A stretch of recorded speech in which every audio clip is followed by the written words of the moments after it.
Hello everybody, Jeff Siegel here, and I am back with your next levels log, giving you an update on my 28-day journey with a continuous blood glucose monitor. So just to kind of back things up a little bit, some questions of what are we measuring here, right? We're measuring blood glucose, and that gets read out in a number anywhere from say 50 to 250. What does that number mean? So this number is typically expressed, all right, in milligrams per deciliter. So that's milligrams of sugar, glucose per deciliter of blood. And so if you take just say 100, which is a fairly sort of mid-range reading, right? And then we ramp it up and we go, if you have 100 milligrams per deciliter, right? That's the equivalent to having 1 gram of sugar per liter of blood. And how many liters of blood do most people have? Around 5. So what this means that if you take your sugar reading and it reads out 100, that means that you have around 5 grams of sugar circulating in your bloodstream at that point in time. And that's a relatively normal place to be, where there's enough sugar available for your cells that it can use it, but there's not so much sugar that it might cause some problems, right? And so now consider this, right? If you drink a can of Coca-Cola, right? A 12-ounce can of soda usually has around 40 grams of sugar, okay?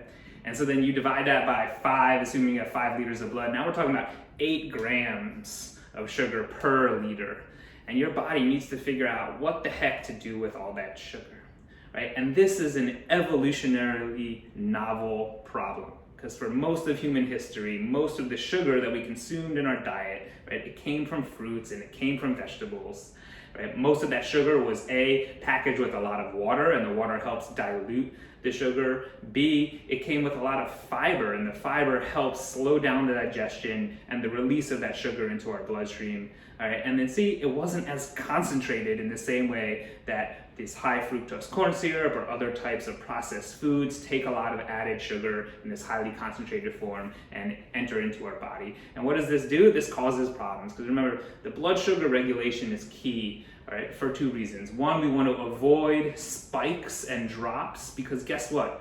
Your body likes to keep everything within this nice tight range, right? Not too high, not too low. Somewhere in the middle is this optimal place where it says, I've got the sugar that I need to do what I need to do, right? To fuel and power my brain and my other organs and muscles, right? Without an excessive amount, right? So when you have too many blood sugar fluctuations, both high and low, not only is that going to give you all sorts of symptoms of mood and dizziness and sweating and other things, right? But it puts a lot of strain on your body, on your physiology, on your metabolism to try to regulate these highs and lows, right? Which can have all sorts of damaging effects to your cells, which you don't want, right? And then the other problem that we often see in today's world, because we consume so many highly processed carbohydrates so frequently, right, is that we just have elevated blood sugar all of the time. And then this decouples this blood sugar insulin relationship, right? Insulin being the primary hormone which helps pull that sugar out of our blood into our cells, right? And this leads to things like insulin resistance, where the insulin can no longer do its job because our cellular receptors have sort of downregulated all these signals. And it just shows the incredible feedback loops that the body has that are so important for maintaining our health. And when one thing gets a little too high, another thing gets a little low, but over time these mechanisms start to break down and these feedback loops start to lose their effectiveness, and that's when you see a lot of dysfunction at the metabolic level. So that's just a little primer on kind of what's going on here as we're taking all of our blood sugar measurements. What are we looking at? When you see a number now that says 100, you can get a sense of that's actually a measure of glucose in your bloodstream, right? And the question is, all right, how high is it going? How low is it going? Or how high does it stay and how long does it stay elevated? The nice thing about the Levels app is they try really hard to educate you, and I truly appreciate that, because it's easy to look at this data and either A, not know what it means or how to interpret it, or B, get really fixated on like, oh, my blood sugar needs to be 95 all the time, or oh, if my blood sugar is 130, then there's something wrong, there's something broken.